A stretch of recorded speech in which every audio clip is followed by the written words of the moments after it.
Ya, hukuman kebiri dan juga hukuman mati ini diminta oleh sejumlah kalangan sebagai efek jera dari AKBP Fajar atau Kapolres Ngada Nonaktif yang telah melakukan aksi kekerasan seksual terhadap 3 anak di bawah umur dan juga 1 dewasa. Lantas apakah kemudian hukuman ini sudah memenuhi unsur untuk dijatuhkan atau disangkakan kepada AKBP Fajar? Ini yang akan kami bahas bersama sejumlah narasumber yang sudah hadir di Apa Kabar Indonesia Malam, pemirsa. Sudah ada Ibu Ai Pariat yang merupakan Ketua KPAI. Bu Ai sehat? Sehat, alhamdulillah. Alhamdulillah. Kemudian di sebelahnya sudah ada Pak Asmi Syahputra yang merupakan dosen hukum pidana Fakultas Hukum Universitas Trisakti. Pak Asmi, terima kasih sudah hadir di Apa Kabar Indonesia Malam. Sama-sama. Baik, di sebelahnya sudah ada Pak Nahar, Deputi Perlindungan Khusus Anak Kementerian PPPA. Pak Nahar, terima kasih sudah hadir bersama kami. Selamat malam. Oke, baik. Saya ke Pak Asmi terlebih dahulu nanti, tapi sebelumnya ini kami informasikan kepada Anda pemirsa bahwa aksi bejat Kapolres Ngada Nonaktif AKBP Fajar Widadharma Lukman Suatmaja turut membuat geram anggota Dewan. Anggota Komisi 8 DPR Republik Indonesia Sely Andriani Gatina dari fraksi PDI Perjuangan ini mendesak pelaku dihukum maksimal, yakni hukuman seumur hidup atau hukuman mati. Terhadap kasus yang menimpa Kapolres Ngada yaitu AKBP Fajar Widadharma tentu merupakan pelanggaran serius terhadap nilai-nilai kemanusiaan dan tidak boleh terjadi di institusi manapun. Pelaku melakukan pelanggaran terhadap 4 undang-undang dari mulai Undang-Undang Nomor 1 Tahun 2024, perubahan kedua atas Undang-Undang ITE, kemudian Undang-Undang Nomor 12 Tahun 2022 tentang tindak pidana kekerasan seksual, kemudian ada Undang-Undang Narkotika yang tentu juga harus disikapi secara serius hukuman yang diberikan kepada pelaku. Kalau kita pantau apa yang dilakukan oleh pelaku dari mulai melakukan perekaman, menyimpan dan menyebarluaskan video kekerasan seksual tersebut di situs porno di luar negeri, tentu harus diberikan hukuman yang seberat-beratnya. Kalau perlu diberikan hukuman seumur hidup atau hukuman mati. Undang-Undang TPKS nomor 12 tahun 2022 sangat jelas memberikan sanksi yang tentu dilakukan oleh pejabat negara atau aparat penegak hukum bisa diperberat sebanyak 1/3 dari hukuman yang ditetapkan. Kami harap ke depan bahwa pejabat negara di institusi manapun bisa memberikan contoh dan teladan untuk generasi yang akan datang, karena bagaimanapun juga upaya merenggut masa depan anak-anak bangsa adalah upaya asusila dan tidak bisa ditolerir oleh kita semua. Baik, saya akan langsung ke Pak Asmi. Pak Asmi, saya ingin Anda menyoroti apa yang sudah disuarakan oleh DPR ya, oleh publik yang meminta agar hukuman ini seberat-beratnya kalau bisa bahkan kebiri dan juga hukuman mati. Bisa tidak kira-kira? Kalau dilihat dari hukum pidana?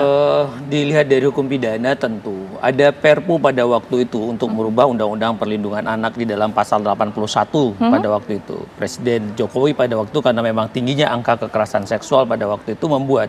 Jadi ada sanksi itu akhirnya dirubah. Jadi bikin hukuman mati dan seumur hidup.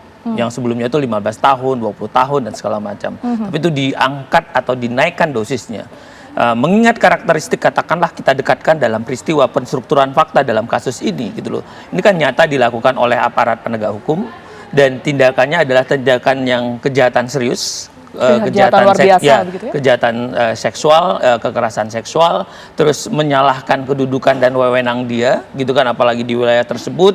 Kedua, ada juga tipu muslihat yang dilakukan, ya kan, ada kan modus tipu, terus ada eksploitasi seksual, terus melakukan perekaman yang sangat secara sadar dia lakukan. Kedua, habis itu dia transmisikan lagi. Jadi ini adalah satu aparat penegak hukum, katakanlah ini oknum polisi seharusnya bisa melindungi, menjadi contoh buat masyarakat, orang harus nyaman, tapi kok malah dia menjadi predator, apalagi kepada 3 pelaku, jadi 1 pelaku lebih. Jadi ancaman hukuman mati dan seumur hidup itu juga berlaku kalau korbannya lebih dari 1.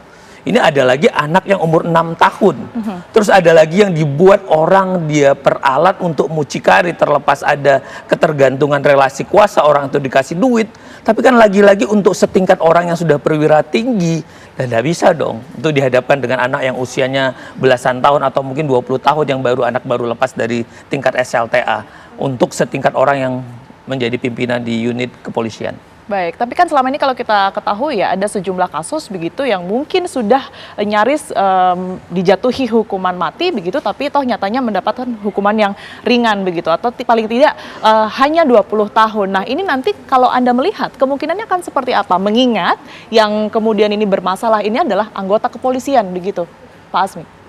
Kita pernah teringat pada satu kasus di Bandung pada waktu adalah guru satu pondok. Juga itu dijatuhkan hukuman mati dengan inisial HW pada waktu itu. Itu dijatuhkan karena memang juga banyak anak-anak di santri itu yang dilakukan pelecehan seksual, ada yang sampai hamil gitu loh. Lagi-lagi ini kan berarti dalam fase proses penegakan hukum. Jangan sempat nanti ini teman-teman kepolisian sudah katakanlah mengemas terhadap konstruksi perkara ini, terus jaksa juga nanti akan mengemas perkara ini melalui dakwaan atau tuntutan, jangan sempat nanti di majelis hakim. Maka kita lihat supaya majelis hakim ini harus dikawal yang memang bisa memberikan penjatuhan hukum yang berat. Apalagi tadi sudah bilang ini ditambah sepertiga lagi pemberatannya kan jadi luar biasa nih. Ya. Karena memang tadi pelakunya yang memang lebih dari satu orang tadi, apalagi ada karakteristik anak yang pasti depresi berat, terus dia sudah dengan ketakutan, dengan kecemasan gitu loh, yang seharusnya dia melihat aparat penegak hukum itu bisa menenangkan dia, tapi hari ini pasti ada trauma berat dan merusak masa depan anak tersebut. Kalau kita ingat salah satu fakta ya yang terungkap dari hasil penggalian keterangan pihak kepolisian beberapa waktu lalu dengan pelaku begitu mengatakan bahwa pelaku ini dulunya adalah korban begitu. Ada statement itu. Kira-kira itu akan menjadi kendalakah di kemudian harinya untuk menjatuhi hukuman seberat-beratnya, Pak Asmi? Oh, tidak dong. Apalagi bagi dia yang sudah menjadi aparatur penegak hukum, semua orang punya masa lalu, semua orang ada persoalan. Tapi pada waktu dia melakukan kejadian ini, katakanlah dalam rentang 2024, katakan begitu, karena keadaan dan perbuatan dia yang pasti secara sadar, apalagi tadi rentetannya itu sangat jelas. Dari dia melakukan kekerasan seksual sampai dia bisa mentransmisikan, sampai dia akhirnya entah dia upload atau dia jual, ini maksudnya apa gitu? Berarti orang ini mengetahui, menghendaki, berarti perbuatan ini dilakukan secara sadar dan sengaja.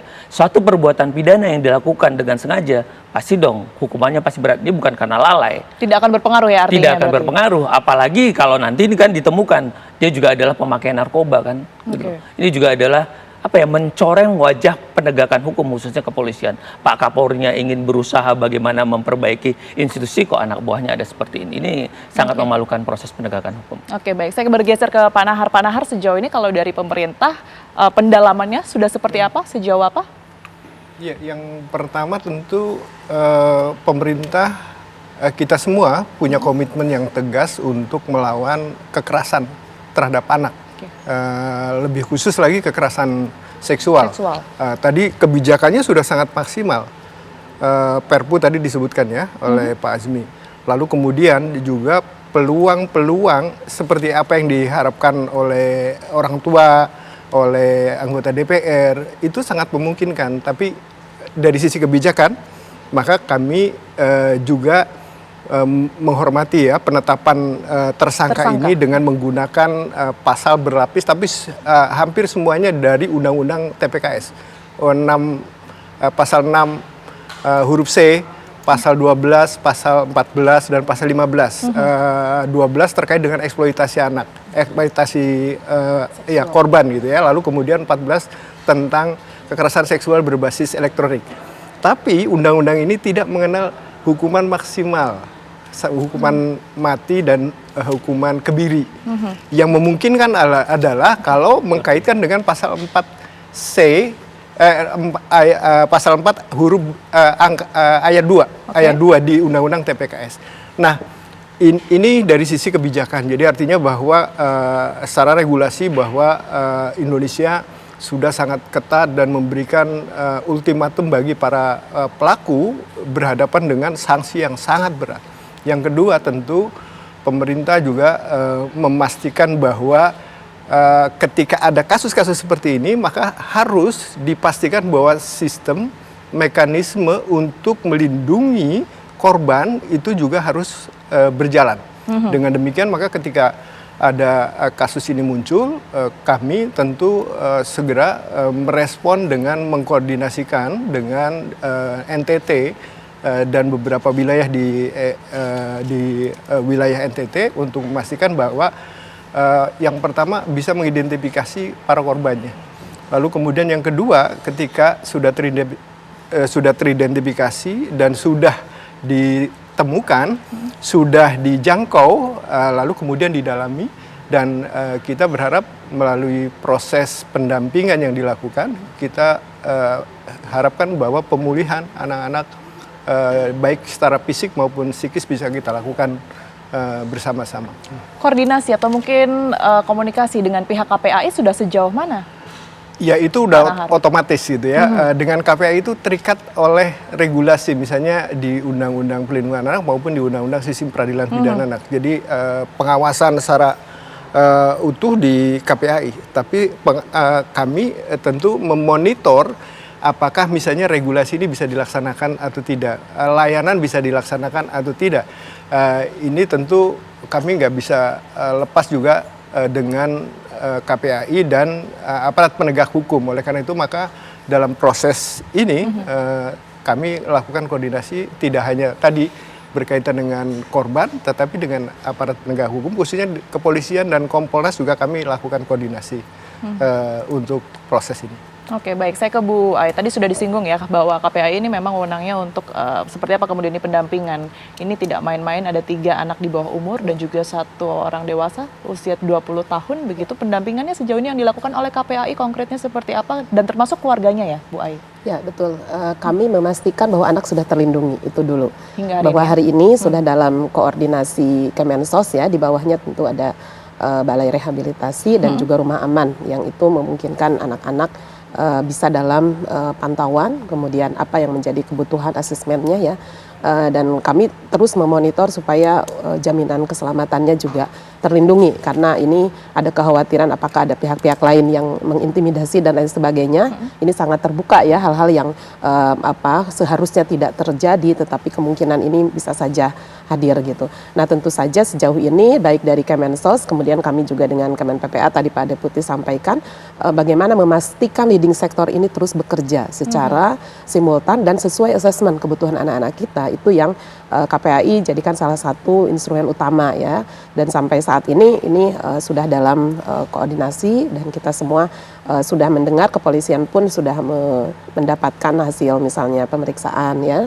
kemudian kesaksian. Nah ini kan penting ya, bagaimana based on pengalaman, karena Undang-Undang TPKS kan juga harus betul-betul mendengar kesiapan korban. Selama itu belum siap, justru kami malah mengutamakan kesiapan korbannya dulu untuk mampukan mengungkapkan apa yang mereka alami. Nah ini kemarin dengan waktu yang saya kira sudah cukup lumayan lah ya, dibilang singkat, dibilang ada waktu ya, kita beri kesempatan, sudah ditetapkan tersangka dan memang secara simultan beberapa hal yang KPAI temukan, misalnya apakah betul di dalam video itu hanya 3 anak dan 1 orang dewasa. Tentu kemungkinan adanya korban lain begitu betul, ya? karena kami melihat kalau memang ditemukan video itu sudah jelas ada bukti KSBE-nya, kekerasan seksual berbasis elektroniknya gitu, yang itu by name by address, 1 nama, 1 situasi kekerasan itu harus diusut tuntas dan harus dibuka terang benderang. Ini yang sedang kami juga lakukan langkah-langkah koordinasi lanjutan ya dengan Siberpol, kemudian dengan kesaksian yang sudah ada misalnya di tingkat korban. Baik, kalau kita melihat secara keseluruhan mengenai kasus ini, sejumlah pihak, seluruh kalangan publik itu menanyakan ya bagaimana bisa terjadi. Apalagi ini kan yang disebut pelakunya adalah pihak kepolisian begitu. Nah, kritik apa yang kemudian ini mungkin akan disampaikan oleh pihak KPAI, mengingat KPAI sudah menerima banyak data nih, laporan-laporan juga dari sejumlah korban pastinya sudah masuk semua hingga hari ini begitu ya. Tapi mungkin dijawab usai jeda, Bu Ai. Kami akan kembali usai jeda, pemirsa, tetaplah bersama kami di Apa Kabar Indonesia Malam.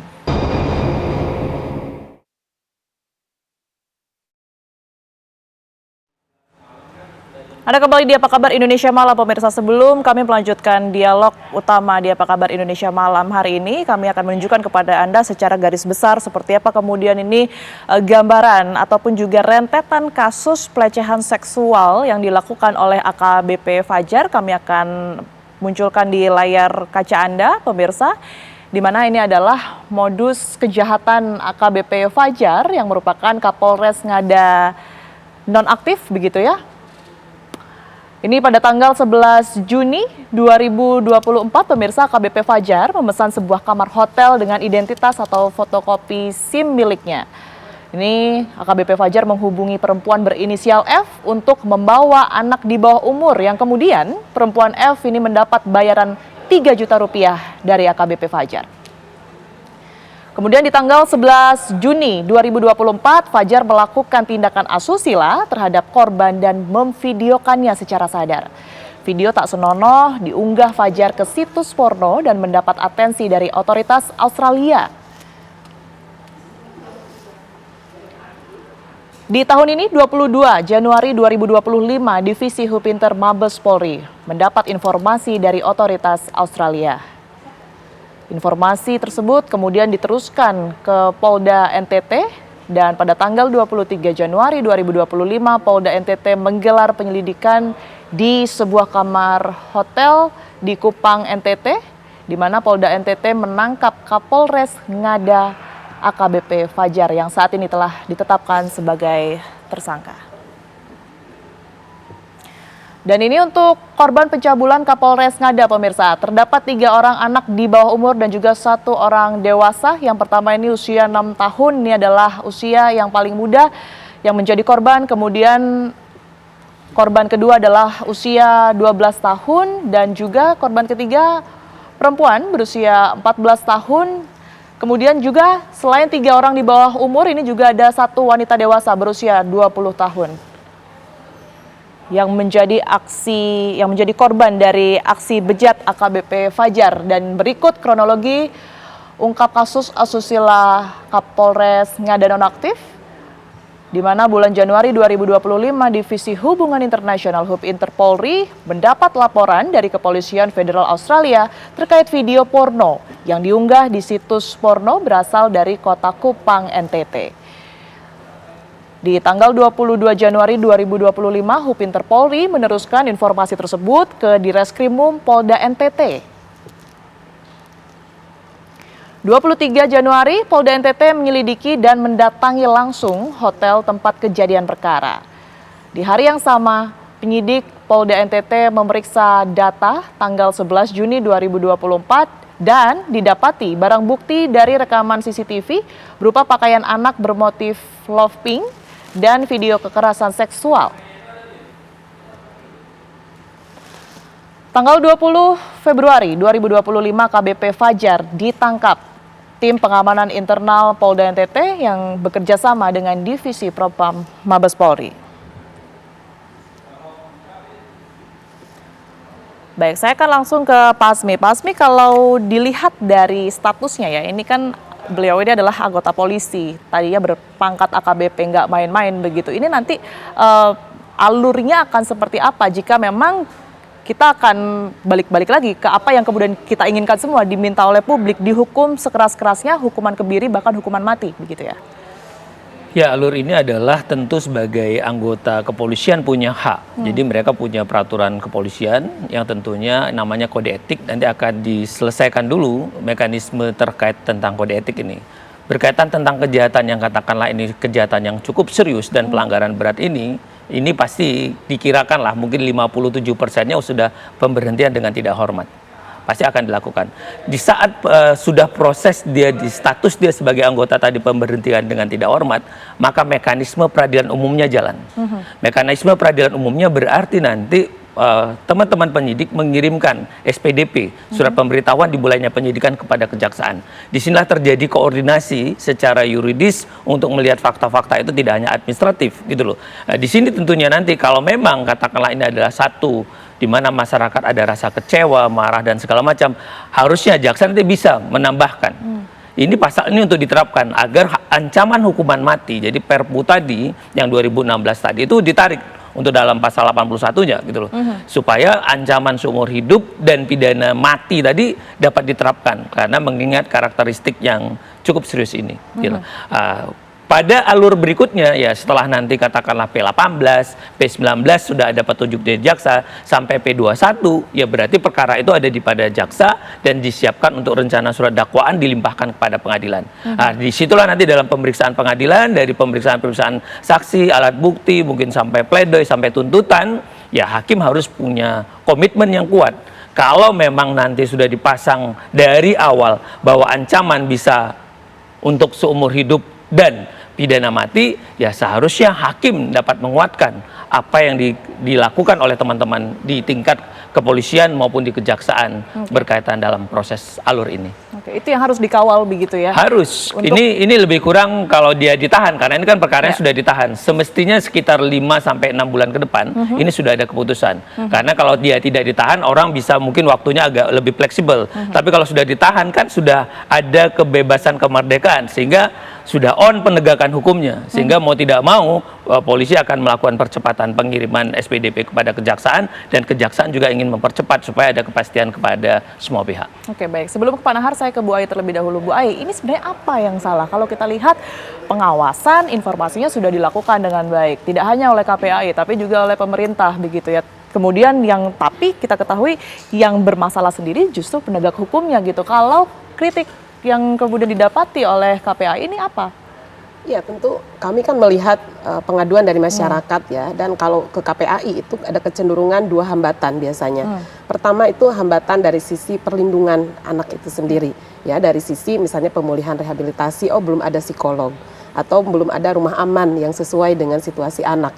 Ini biasanya teradukan ke kami. Yang kedua, hambatan keadilan. Biasanya ada upaya damai, ada upaya untuk meminimalisir misalnya ya tuntutan, dan bahkan ya memang masih ada misalnya relasi yang itu kemudian memberi keringanan gitu ya kepada proses hukum, dan bahkan proses hukum tidak berjalan pun masih ada ditemukan. Nah, tentu kalau kami memiliki data justru siapa sih lebih banyak pelaku dari pelanggaran hak anak, terutama pada aspek kekerasan misalnya. Selain anak yang orang tua atau yang dikenal oleh anak ya, itu baik dari sisi di ranah domestik, keluarga, kemudian di ranah sekolah, para pendidik, juga memang aparat masuk menjadi salah satu di antaranya. Mau itu aparat pemerintah misalnya secara sipil ya, kepala desa, tingkat RT RW, itu kami tercatat siapa yang pelaku pelanggaran hak anak terutama pada kekerasan seksual, dan sampailah pada aparat penegak hukum. Itu ada 5 besar yang menjadi pelaku di kami. Nah, tentu kami melihat memang situasi ini kerap terhadap anak karena ada kerentanan dan aksesibilitas dari atribusi para aparat penegak hukum. Misalnya mereka bisa kapanpun mengakses anak gitu ya, dan dia sebagai jabatan publik yang ini tentu saja bagi anak-anak, bagi kita semua lah, bahkan mereka kan memberikan perlindungan, memberi aspek keamanan, bukan sebaliknya, justru mereka malah melakukan tindakan-tindakan yang betapa merugikan. Nah, pada aspek inilah saya kira filosofis pemberatan yang tadi disampaikan gitu ya harus menjadi pertimbangan utama, dan bahkan petunjuk nanti di tingkat kejaksaan, sehingga betul-betul komitmen hukum ini ya bukan hanya di atas kertas, tapi lihat dong fakta yang terjadi gitu, keberulangan, dan terus anak-anak menjadi tereksploitasi sedemikian rupa pada sisi kerentanan mereka yang mungkin dalam aspek keputusan belum sepenuhnya ya bisa dipertanggungjawabkan, kemudian kerentanan dia betapa banyak diakses dari orang-orang tertentu untuk bertemu dengan anak-anak ini, dan bahkan ya atribusi sebagai jabatan publik misalnya yang relasi kuasanya begitu besar terhadap anak. Jadi pertimbangan-pertimbangan yang harus kita lihat secara kasat mata, kemudian aspek hukum yang memang memberi pemberatan inilah yang harus selaras, sehingga nanti efek jera, kemudian situasi kita harus bergeser ya, bahwa anak-anak ini justru harus diberikan perlindungan optimal oleh masyarakat, oleh seluruh aparat ya, bahkan kita semua di dalam aspek pemerintah, ini justru menjadi domain utama gitu, selama kita bisa mampu menekan angka-angka kekerasan. Keberulangan yang tadi sudah sempat disinggung begitu ya oleh Bu Ai, ini kan artinya harus ada yang dibenahi, tidak hanya itu saja begitu ya, seluruh kinerja dari masing-masing bagian, masing-masing pihak begitu. Saya nanti akan minta komentar dari Pak Nahar juga, ini apa yang perlu dibenahi kalau kita berbicara mengenai struktur dari pemerintahan kita, kemudian juga tanggung jawab pengawasan dari pemerintah seperti apa. Tapi dijawab usai jeda Pak Nahar, kami akan kembali sesaat lagi untuk Anda. Anda kembali di Apa Kabar Indonesia Malam, pemirsa. Saya akan langsung ke Pak Nahar. Pak Nahar, kalau dilihat secara keseluruhan dari kasus ini, pun kalau saya boleh bertanya berkaitan dengan apa yang harus dibenahi, ini mulai dari mana Pak Nahar? Iya, topik malam ini kan mendorong agar hukumannya maksimal gitu. Betul. Ya, berat. Tentunya semua berharap seperti itu. Iya, itu salah satu juga upaya agar ada efek jera gitu ya. Orang untuk melakukan ini itu takut gitu, sehingga tidak akan melakukan. Tapi ya masih ada juga kan gitu ya. Jadi regulasi kita sudah menerapkan hukuman maksimal, dan kita berharap itu menjadi warning kepada siapapun untuk tidak melakukan kejahatan seksual. Yang kedua, tentu aspek pencegahan yang harus dikuatkan. Sehebat apapun kita menangani setelah ada kasus, itu nggak selesai-selesai. Sehingga aspek pencegahan yang perlu dilakukan gitu ya, baik di setting keluarga, di setting masyarakat, di lingkungan anak beraktivitas dan lain-lain. Jadi ini penting.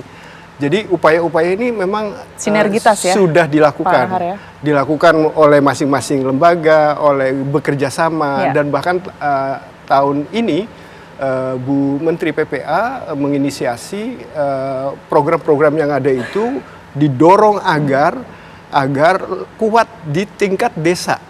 Jadi di tingkat paling dekat dengan keluarga, dengan masyarakat, dengan anak-anak, itu programnya dikuatkan melalui ruang bersama Indonesia itu. Lalu kemudian yang ketiga tentu upaya-upaya pencegahan yang berkaitan dengan sosialisasi, memberikan pemahaman tentang bahaya-bahaya yang harus dicegah untuk tidak dilakukan, itu terus dilakukan. Tapi yang paling penting juga aspek yang ketiga, bahwa ketika anak menjadi korban itu harus ditangani secara tuntas, nggak bisa hanya separuh-separuh. Misalnya ditempatkan lalu kemudian tidak ada pemulihan secara tuntas, maka kita khawatir bahwa yang hari ini dia posisinya menjadi korban, kelak di kemudian hari bisa menjadi pelaku. Jadi, Anda melihat sejauh ini penanganannya masih ada yang separuh-separuh, Pak Nahar? Iya, tentu ini berkaitan dengan upaya-upaya yang belum maksimal, sehingga contoh misalnya yang dilakukan oleh teman-teman di Kupang, di NTT dan Kupang, maka ketika misalnya ini masuk ke proses hukum, lalu kemudian unit PPA di Polda itu udah otomatis dia menggandeng UPTD Perlindungan Perempuan dan Anak untuk mendampingi anaknya. Proses hukumnya oleh APH, tapi korbannya didampingi oleh UPTD. Nah ini dilakukan. Jadi dari mulai dirilis 11 Maret itu 1, kemudian muncul 2 dan 3 lagi, maka kemudian UPT pendamping-pendamping ini mendampingi itu, dan kita berharap bahwa prosesnya berjalan terus, dan kita berharap bahwa penyelesaiannya itu bisa dilakukan secara tuntas.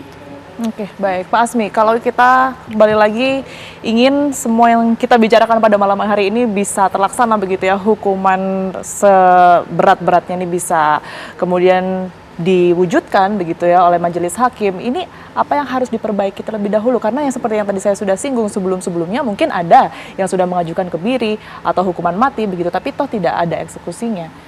Ya, kendalanya di mana sebenarnya? Kendalanya kita satu kan gini, itu kan untuk kebiri kan adalah pidana tambahan. Dalam pelaksanaannya pidana pokoknya kan harus diselesaikan dulu. Hari ini terhadap beberapa pelaku itu memang sedang menjalankan pidana pokok. Jadi nanti menjelang terakhir katakanlah masa pidana pokoknya berakhir, katakanlah orang sudah dijatuhkan 10 tahun, 15 tahun atau mungkin 20 tahun, ya itu nanti akan dilakukan si kebirinya tadi gitu loh. Ini kan sudah kemarin itu kan sempat ada perdebatan di ID, Kemenkes dan segala macam. Sekarang sudah mulai mengkerucut gitu loh. Bahkan nanti kan ada ditaruh kayak alat deteksi lagi kabarnya buat pelaku, sehingga keberadaan pelaku ini bisa diketahui. Kan pelaku-pelaku narapidana daripada kekerasan seksual ini kan juga sebenarnya adalah ancaman sosial, sanksi sosial juga gitu, labeling kepada pelaku kan ya, tentunya ya diharapkan seperti yang tadi oleh disampaikan Pak Deputi, ya orang ada efek jerah nih, dia sudah jalankan hukuman pidana, dia sudah lakukan juga proses-proses yang tadi kan gitu kan, kebiri sudah dilakukan, pemasangan alat sudah dilakukan, ini kan pasti juga akan melekat bagi seorang orang yang melakukan pelaku itu. Yang paling penting adalah komitmen pada hakim, karena pada akhirnya mahkota sebuah peristiwa dalam pidana itu adalah pada putusan hakim gitu loh. Secepatnya hari ini kita harus juga apresiasi kepolisian kita, Mabes Polri begitu sounding ke Polda, katakanlah kemarin ke Kupang, itu bisa langsung respon. Apapun itu ya kita harus berterima kasih, tidak ada yang ditutup-tutupin. Artinya hari ini kepolisian berani untuk transparan. Kepolisian mau berani berubah untuk menyatakan tidak ada standar ganda kan, biasanya ini loyalitas, dedikasi dan segala macam. Tapi ini dibuka, ya kan, dan publik bisa. Ya artinya sekarang tinggal pengawalan kita, open society, masyarakat yang terbuka, diperlukan kesadaran kita bersama. Karena kan pada tatanan kita kepengen kenyamanan, ketertiban, apalagi kalau ini dilakukan oleh aparatur sendiri kan, padahal orang tua bilang nanti kalau kemana-mana kamu boleh tanya kepada orang yang berseragam saja. Loh, ini kok malah orang yang berseragam itu sendiri yang melakukan kejahatan. Nah, ini bagi kita adalah atensi polisi berani melakukan pengembangan, apalagi kan LP-nya LPA. LPA itu kan berarti pengungkapan. Dia pakai 106 KUHP, kalau itu kan kalau korban kan 108 KUHP. Ini adalah pengumpatan yang dilakukan oleh kepolisian. Jadi ini juga layak diapresiasi bahwa polisi berani untuk membuka kasus ini. Oke, baik. Terakhir Bu Ai, kalau kita lihat tadi Bu Ai sudah menyinggung ini keberulangan sebenarnya yang kemudian ini menjadi permasalahan. Kalau tadi sudah diberikan semacam rekomendasi juga dari PPPA begitu ya. Kalau dari KPAI sendiri rekomendasinya berkaitan dengan agar ini tidak terulang lagi dan efek jerahnya memang betul-betul berjalan begitu. Ini bagaimana? Ya, karena seluruh hal yang hari ini kita soroti ya, dari mulai situasi anak, betul tadi di UPTD PPA ya di Kupang memang sudah dilakukan intervensi rehabilitasi misalnya, tapi jangan lupa anak ini juga akan mendapat hak restitusi. Nah, ini juga yang sedang kami koordinasikan dengan LPSK misalnya, Lembaga Perlindungan Saksi dan Korban. Karena di mana kejahatan seksual ini kejahatan serius, kita tidak bisa mengukur dia akan kondisi pulihnya apakah dalam 3 bulan, 6 bulan dan lain sebagainya. Tetapi intervensi dan memang dia dijamin untuk penyembuhan, pemulihan ini yang juga kita jangan lupa di aparat penegak hukum baik dari tingkat kepolisian nanti jaksa maupun hakim itu harus mencantumkan ya hak anak-anak ini untuk restitusi atau ganti kerugian. Nah, ini tentu yang akan terus kami awasi di samping rehabilitasi sosial. Nih, di aspek penegakan hukumnya yang saya kira semua mata sudah memandang, betul saya juga mengapresiasi transparansi ini karena juga kesimultanan yang cepat ya, dari mulai etik sudah ditemukan ini adalah kejahatan berat gitu, dari mulai narkobanya sudah terungkap, kemudian kejahatan seksual, dan satu lagi saya kira ini berbasis elektronik. Sekali lagi saya ingatkan pada kepolisian, mari juga kita buka terang benderang karena tidak boleh ada presiden apapun, dan bahkan motif, apakah motif menjual belikan konten porno ini salah satunya juga bukan ya, ini masih bertanya-tanya, dan tentu ini menjadi alarm yang sedemikian keras bahwa kita dengan negara lain itu terkoneksi secara satelit digital ya, sehingga ini tidak bisa dianggap hal yang remeh gitu ya, harus didalami dan kemudian dilaporkan kembali ke publik. Nah, tentu ini yang menjadi sorotan kami supaya publik juga tetap memberi kontrol sama-sama. Baik, sinergitas yang kita perlukan begitu ya. Bu Ai, terima kasih banyak atas waktu dan juga penjelasannya pada malam hari ini. Pak Ismi, terima kasih banyak. Pak Nahar juga. Dan kita harapkan ya tentunya agar semuanya ini berjalan dengan sebagaimana mestinya, karena memang dengan adanya kasus ini sendiri, institusi Polri ini juga mau tidak mau tetap tercoreng begitu ya namanya. Tidak semua polisi melakukan hal ini, tapi otomatis dengan adanya kasus ini semuanya jadi buruk begitu citranya begitu ya. Terima kasih banyak sekali lagi.